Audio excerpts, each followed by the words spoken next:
Merci Jean. C'était une excellente introduction avec le témoignage de Jimmy Carter. Ça fit parfaitement avec mon message, donc très bonne introduction. Merci Jean. Alors quelle joie d'être ce matin réunis tous ensemble en si grand nombre autour d'un si bel événement qu'est le baptême d'Abiel. Jésus avait dit en Luc 15, verset 7, « De même, je vous le dis, il y aura plus de joie dans le ciel pour un seul pécheur qui se repent que pour 99 justes qui n'ont pas besoin de repentance. » Alors même si c'est pas aujourd'hui même que Abiel a donné sa vie au Seigneur, le baptême est comme aussi une célébration qui rend officiel ce jour où Abiel est parvenu à la repentance. Nous sommes donc tout heureux de savoir qu'Abiel fait maintenant partie de la grande famille des enfants de Dieu. Maintenant, comme vous en doutez, et puis comme Jean l'a déjà introduit, on aime profiter de ces circonstances pour donner une prédication sur le thème du baptême. Alors, je ne vous surprendrai pas ce matin en vous disant que le titre de mon message, c'est « Qu'est-ce que c'est que le baptême ?» Autrement dit, pourquoi Abiel a choisi aujourd'hui de passer par ce rituel qui est pratiqué par l'Église depuis ses tout débuts ? Quel est le sens de tout ça? Qu'est-ce que ça implique? Qu'est-ce que ça signifie? Pourquoi est-ce qu'on continue de faire encore ça aujourd'hui? C'est donc ce qu'on va se rappeler ensemble ce matin, en espérant que ça va en encourager d'autres ici à vouloir prendre cette même décision. Pour cela, lisons ensemble le texte de Romains 6, versets 3 à 14. « Ne savez-vous pas que nous tous qui avons été plongés en Jésus-Christ par le baptême, nous avons été plongés dans sa mort ? Par le baptême donc, nous avons été mis au tombeau avec lui pour être associés à sa mort, afin que tout comme le Christ a été ressuscité d'entre les morts par la puissance glorieuse du Père, nous aussi, nous vivions d'une vie nouvelle. En effet, si nous avons été unis à lui par une mort semblable à la sienne, nous serons également unis à lui par une résurrection semblable à la sienne. Sachons bien ceci, l'être humain que nous étions auparavant a été mis à mort avec le Christ sur la croix, afin que notre solidarité avec le péché soit brisée et que nous ne soyons plus les esclaves du péché. Si nous sommes morts avec le Christ, nous avons confiance que nous vivrons aussi avec lui. Nous savons en effet que le Christ, depuis qu'il a été ressuscité d'entre les morts, ne doit plus mourir. La mort n'a plus de pouvoir sur lui. En mourant, il est mort par rapport au péché une fois pour toutes. Mais maintenant qu'il est vivant, il vit pour Dieu. De même, vous aussi, considérez-vous comme mort au péché et comme vivant pour Dieu dans l'union avec Jésus-Christ. Le péché ne doit donc plus régner sur votre corps mortel pour vous faire obéir aux désirs de ce corps. Ne mettez plus vos bras et vos jambes au service du péché comme instruments du mal. Au contraire, offrez-vous à Dieu comme des êtres revenus de la mort à la vie. Et mettez-vous tout entier à son service comme instrument pour établir ce qui est juste. En effet, le péché n'exercera plus de pouvoir sur vous puisque vous n'êtes pas soumis à la loi, mais à la grâce de Dieu. Alors, de ce texte, j'aimerais faire essentiellement ressortir deux choses pour nous ce matin sur la signification du baptême. Si vous vous en souvenez, lorsque c'est moi qui baptise quelqu'un, j'ai l'habitude de poser deux questions avant de plonger le futur baptisé dans l'eau. Premièrement, je lui demande « Acceptes-tu de faire de Jésus ton sauveur ?» Et deuxièmement, je lui pose ensuite la question « Acceptes-tu de faire de Jésus ton Seigneur ?» Et dans ce texte de l'Épître aux Romains que nous venons de lire, c'est exactement ce qui ressort de ce que signifie le baptême. Le baptême est premièrement une identification à l'œuvre salvatrice de Jésus sur la croix. C'est donc accepter de faire de Jésus son sauveur. Mais deuxièmement, c'est aussi un engagement à suivre Jésus, un engagement à faire de Jésus notre Seigneur. Et ce que nous verrons d'ailleurs également, c'est que les deux vont de pair. L'un ne va pas sans l'autre. Alors débutons maintenant par la première signification du baptême, accepter de faire de Jésus son sauveur. Pour cela, relisons le verset 4. Par le baptême, donc, nous avons été mis au tombeau avec lui pour être associés à sa mort, afin que, tout comme le Christ a été ressuscité d'entre les morts par la puissance glorieuse du Père, nous aussi, nous vivions une vie nouvelle. Alors j'ai exprès choisi pour cette prédication de lire dans le texte de la version Nouvelle Français Courant, car c'est elle qui fait le mieux ressortir la notion que par le baptême, on est associé à la mort de Christ. Dans ce sens, le verset 6 est aussi très intéressant. Sachons bien ceci, l'être humain que nous étions auparavant a été mis à mort avec le Christ sur la croix, afin que notre solidarité avec le péché soit brisée et que nous ne soyons plus les esclaves du péché. Autrement dit donc, le baptême est un symbole pour affirmer que lorsque Jésus est mort à la croix, il me représentait moi. Il représentait chacun de vous qui avez choisi de faire de Jésus votre sauveur. À ce moment-là, c'est comme si c'était moi qui avais été crucifié, qui était pendu au bois. Colossiens 2, verset 12, affirme encore une fois la même chose d'une manière un peu différente. Il dit « En effet, quand vous avez été baptisés, vous avez été mis au tombeau avec le Christ. » Et plus loin, il va le dire aussi au chapitre 3, verset 3, « Car vous êtes morts et votre vie est cachée avec le Christ en Dieu. » Le baptême est donc un symbole qui nous identifie à la mort et à l'ensevelissement de Jésus. Quand le baptisé est immergé sous l'eau, c'est pour symboliser sa mort avec le Christ. Alors, pourquoi on fait ça? Pourquoi c'est important de s'identifier à la mort de Jésus? Vu de l'extérieur, comme ça, sans le comprendre, ça peut paraître un peu lugubre là, d'être identifié à la mort de quelqu'un, quand on ne connaît pas la raison de ce geste. C'est pour ça que bien le comprendre, c'est fondamental. Car en fait, c'est là tout le message de l'Évangile. Toute la foi chrétienne est résumée par ce simple geste qu'est le baptême. Alors si vous ne savez pas pourquoi il est important et fondamental d'être associé à la mort de Jésus, j'aimerais vous inviter à être particulièrement attentif à l'explication que je vais donner. S'il est important d'être associé à la mort de Jésus, c'est parce que tous ceux qui ne sont pas associés à sa mort sont encore condamnés à mort. Pour être plus clair, par défaut, on va tous en enfer. Pourquoi cela? Parce que Dieu étant saint, parfait et pur, il ne peut pas tolérer le mal et le péché. S'il le faisait, il ne serait plus saint, il ne serait plus parfait, il ne serait plus pur. Et donc aussi, il n'aurait rien à nous offrir. Le paradis ne pourrait pas exister. On n'aurait aucune espérance. Nous aurions donc aucune espérance d'avoir un jour un monde meilleur, d'avoir une vie meilleure. Et la foi chrétienne serait vaine. Dieu ne peut donc pas tolérer le mal et le péché et il se doit de le condamner. Et quel que soit le mal, quel que soit le péché, la sentence, c'est la même, c'est la mort. Romains 6, verset 23 nous dit « Car le salaire du péché, c'est la mort. » Pourquoi tous les péchés ont-ils la même conséquence? Car seule la mort peut éradiquer le péché. Seule la mort peut mettre fin à son déploiement. Pour vous donner un exemple, on vient de vivre la période de Noël et une des choses que j'aime bien durant cette période, c'est que c'est aussi la saison des clémentines. Maintenant, je sais pas pour vous, mais pour moi, j'aime énormément les clémentines. Mais si vous achetez une caisse de clémentines et qu'il y en a une qui est moisie dedans, qu'est-ce qui va se passer si on ne la jette pas à la poubelle immédiatement? C'est ça.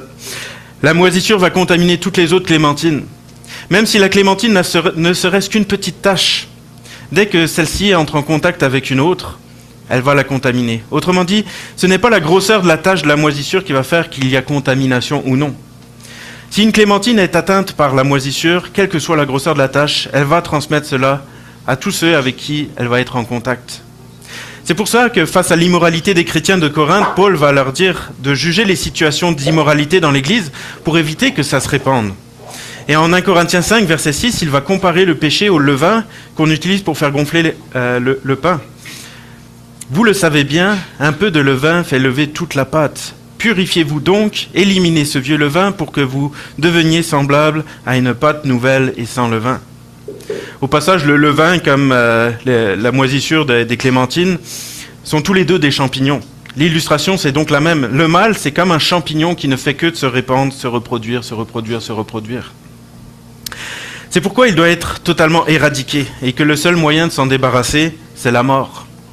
Voilà donc pourquoi, par défaut, nous sommes donc tous condamnés à mort. Parce que nous sommes tous contaminés par le péché. Romains 3, versets 10 à 12 nous dit « L'Écriture le déclare. Il n'y a pas d'être humain juste, pas même un seul. Il n'y a personne qui comprenne, personne qui recherche Dieu. Tous ont quitté le bon chemin. Ensemble, ils se sont égarés. Il n'y a personne qui fasse le bien. Il n'y en a pas même un seul. » Et un peu plus loin, au verset 23, il dit « Car tous ont péché et sont privés de la gloire de Dieu. » Voilà donc pourquoi nous avons besoin d'être identifiés à la mort de Jésus. Parce que si nous voulons vivre, avoir la vie éternelle dans la présence de Dieu, il nous faut d'abord mourir. Et Jésus nous fait cet immense cadeau de pouvoir nous identifier à sa propre mort.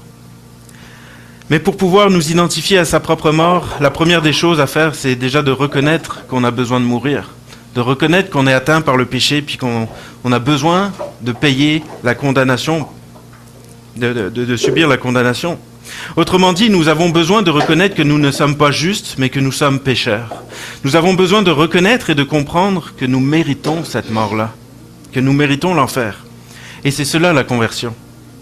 C'est de reconnaître que nous sommes pécheurs et d'accepter que Jésus subisse la condamnation à notre place. C'est donc s'identifier à la mort de Jésus et dire « c'est moi qui aurais dû être là, sur le bois.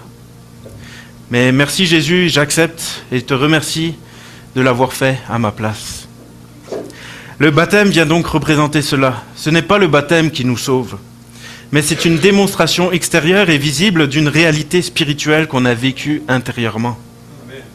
C'est donc dire, reconnaître et proclamer publiquement que j'ai accepté le cadeau que Jésus m'a fait en venant mourir à la croix à ma place, en venant subir lui-même la condamnation que je méritais.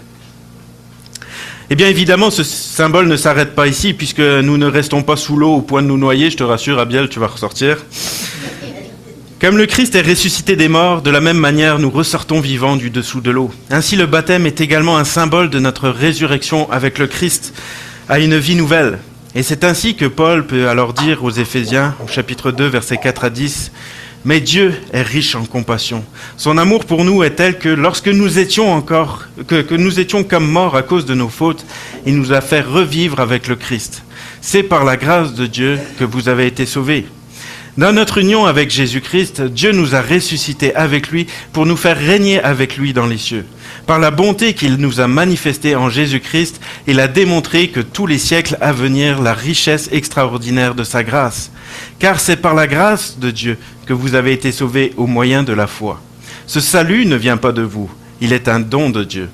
Il n'est pas le résultat de vos efforts et ainsi personne ne peut faire le fier. En effet, nous sommes l'œuvre de Dieu. Il nous a créés, unis avec Jésus-Christ, pour que nous menions une vie riche en actions, pleine de bonté, celle qu'il a préparée d'avance afin que nous les pratiquions. Le baptême n'est donc pas seulement une identification à la mort de Jésus, mais c'est également une identification à sa résurrection.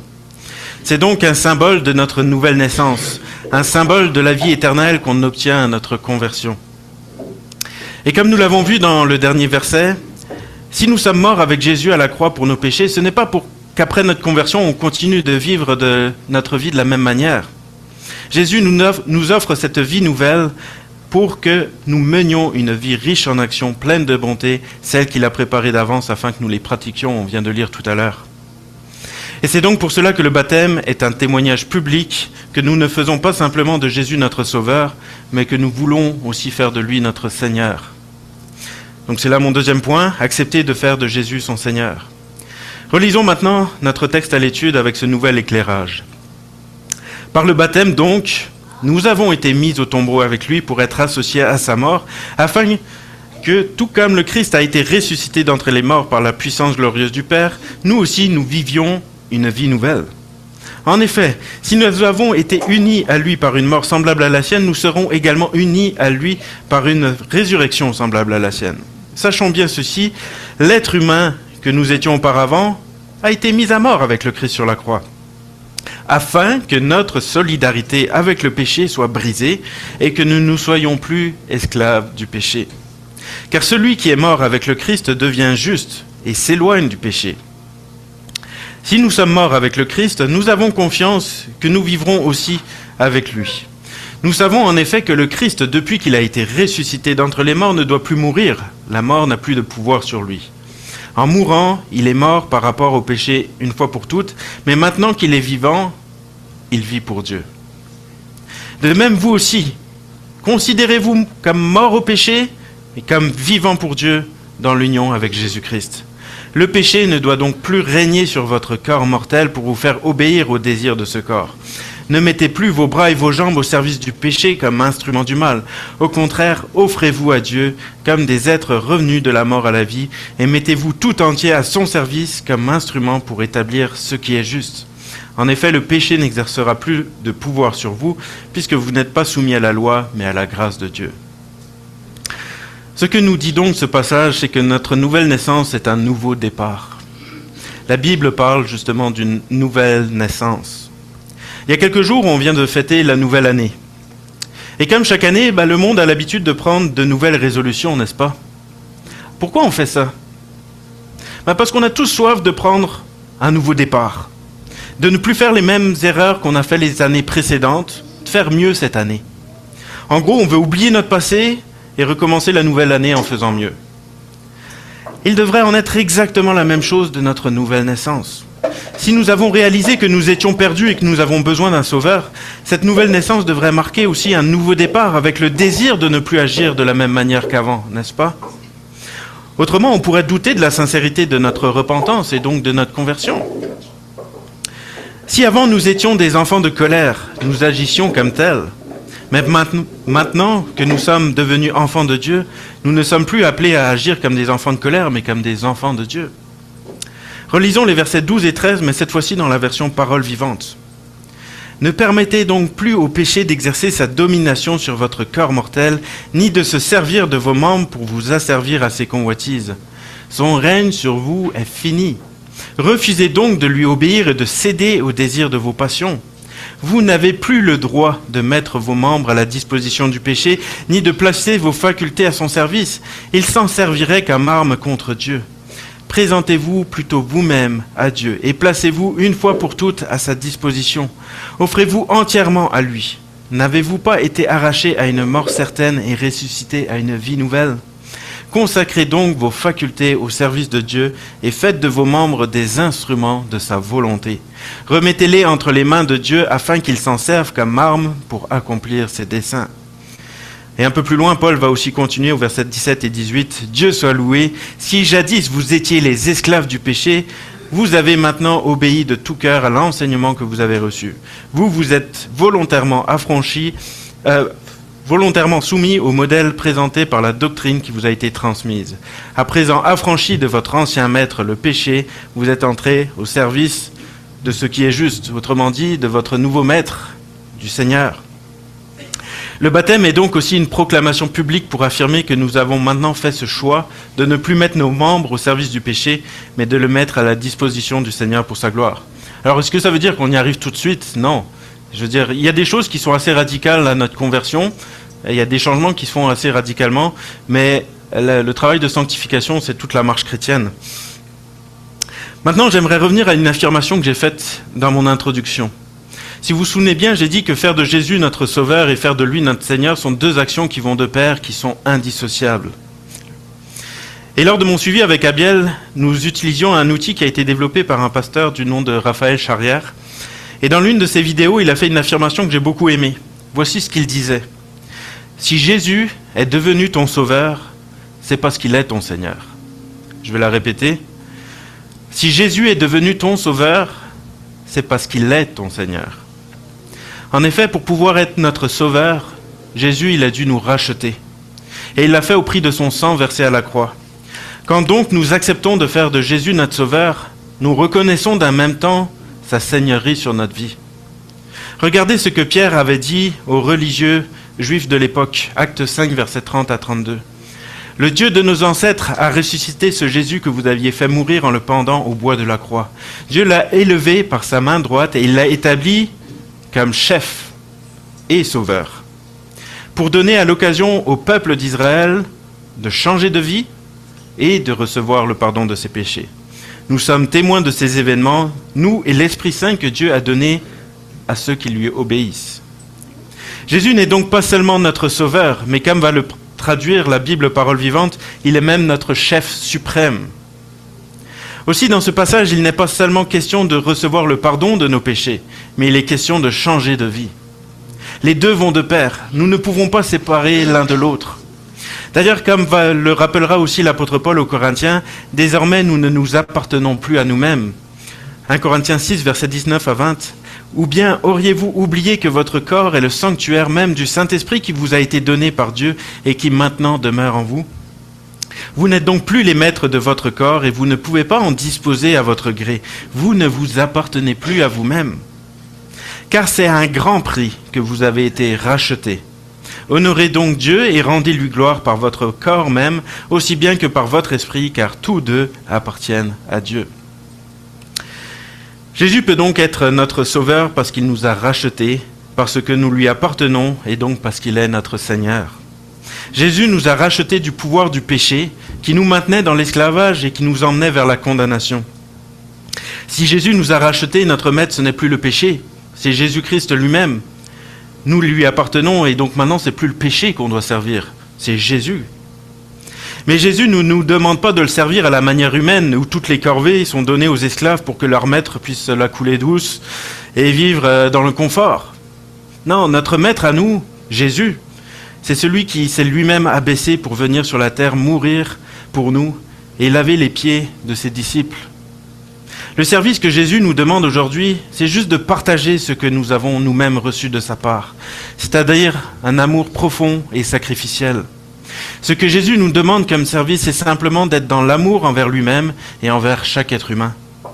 Et cet amour va nous pousser à ne plus retourner à notre ancienne vie marquée par l'esclavage du péché, par le mal, mais également à chercher à arracher chaque être humain de cet esclavage-là. Le baptême est donc un symbole d'une renaissance à une vie nouvelle où notre Seigneur, ce n'est plus le péché, mais c'est Jésus. Le baptême est donc aussi un témoignage public du fait que nous choisissons maintenant de servir Jésus en servant et en aimant notre prochain par amour pour notre Seigneur et Sauveur Jésus-Christ. Je vais maintenant conclure. Pour terminer, j'aimerais donc revenir sur le texte d'Actes 5, verset 31, que nous avons lu un peu plus tôt. Dieu a élevé Jésus-Christ par sa main droite et il l'a établi comme chef et sauveur pour donner l'occasion au peuple d'Israël de changer de vie et de recevoir le pardon de ses péchés. Alors j'aimerais juste qu'on le laisse à l'écran jusqu'à la fin. De la même manière que Dieu a élevé Jésus par sa main droite et qu'il l'a établi comme chef et sauveur pour donner l'occasion au peuple d'Israël de changer de vie et de recevoir le pardon de ses péchés, à chacun de nous, il donne aujourd'hui cette même occasion. Il nous donne à tous cette occasion de changer de vie et de recevoir le pardon de nos péchés. Est-ce que nous avons saisi cette occasion que Dieu nous donne encore aujourd'hui? Ou est-ce que nous sommes encore en train de lui résister? On parle parfois de ne pas rater le deal du siècle. Ici, ce n'est pas seulement le deal du siècle qu'on risque de rater, mais c'est le deal de toute l'histoire de l'humanité. Est-ce que vous voulez prendre le risque de passer à côté du deal de l'histoire de l'humanité? J'aimerais vous proposer à tous de relire à voix haute ce verset 31 avec moi, mais en remplaçant le peuple d'Israël par votre propre prénom. Donc, lisez avec moi pendant qu'il est affiché à l'écran. Dieu a élevé Jésus-Christ par sa main droite et il l'a établi comme chef et sauveur pour donner l'occasion à Luc de changer de vie et de recevoir le pardon de ses péchés. Cette occasion est donc pour chacun d'entre vous ce matin, si vous ne l'avez pas déjà saisie. Allez-vous la saisir cette fois-ci, si vous ne l'avez pas déjà fait? La décision vous appartient. Maintenant, j'aimerais m'adresser à tous ceux qui ont déjà saisi cette occasion que Dieu nous donne, mais qui n'ont pas encore pris la décision de se faire baptiser. Nous avons vu brièvement ce matin ce que signifiait le baptême. Il s'agit d'une proclamation publique que Dieu nous demande de faire lorsque nous avons fait le choix intérieur de suivre Jésus. Si donc nous avons pris la décision de suivre Jésus, une des premières choses que Dieu nous demande de faire, c'est de nous faire baptiser. Il serait donc incohérent de dire qu'on a décidé de suivre Jésus, mais de ne pas faire une des premières choses qu'il nous demande de faire en tant que nouveaux convertis. Si donc vous ne l'avez pas encore fait, j'aimerais vous inviter à venir voir un des anciens pour que nous puissions vous rencontrer. Vous avez accepté le cadeau du pardon du péché. Vous avez décidé de suivre Jésus et de marcher à ses côtés en faisant de lui votre Seigneur. Alors le baptême est fait pour vous, n'attendez plus. Je vais terminer par la prière. Merci notre Père encore pour ce merveilleux cadeau que tu nous as fait de subir la condamnation que nous-mêmes on méritait. Merci parce qu'on n'a plus besoin de passer par là, parce que d'ailleurs de toute façon on y resterait. Parce que nous, notre vie, nous on méritait cette condamnation. Celle que toi tu méritais pas, nous on la méritait. Alors merci Seigneur pour cette grâce que tu nous fais. Et je veux te prier pour ce matin pour chaque personne peut-être qui n'a pas encore pris cette décision de faire de toi son sauveur et son Seigneur. Je te prie encore de venir toucher le cœur. Nous, on s'adresse avec d'une manière bien faillible avec nos mots, mais on te prie de venir les toucher par ton esprit, avec ton esprit, pour qu'ils puissent saisir ce cadeau que tu veux leur offrir, puis qu'ils puissent te donner leur vie eux aussi. Puis je te prie aussi pour chaque personne qui ont fait cette décision de te suivre, mais qui ne sont pas encore passés par le baptême. Et je te prie encore de venir les travailler à ce niveau-là, pour qu'ils aient ce désir, cette soif, cette volonté de t'obéir en passant par les eaux du baptême. Et on veut aussi te prier pour Abiel qui a fait ce choix-là et qui veut passer par les eaux du baptême, par obéissance à toi. Et je te prie encore de l'aider aussi dans ces différentes luttes. On sait que justement la sanctification, c'est le travail de toute la vie chrétienne. On n'a jamais fini de se battre avec ça tant que tu nous as pas donné un corps glorifié, que tu nous as pas enlevé dans ta présence. Alors je te prie encore de l'aider, de continuer de lui envoyer toute l'aide dont il a besoin, toutes les personnes qui pourront l'assister au travers de sa vie. Je te prie pour que aussi ça puisse être une vie vraiment consacrée à ton service. Et oui, accompagne-le, bénis-le. Et merci de nous faire ce cadeau de faire d'Abiel notre frère, à nous tes enfants. Alors que ton nom soit béni. Amen.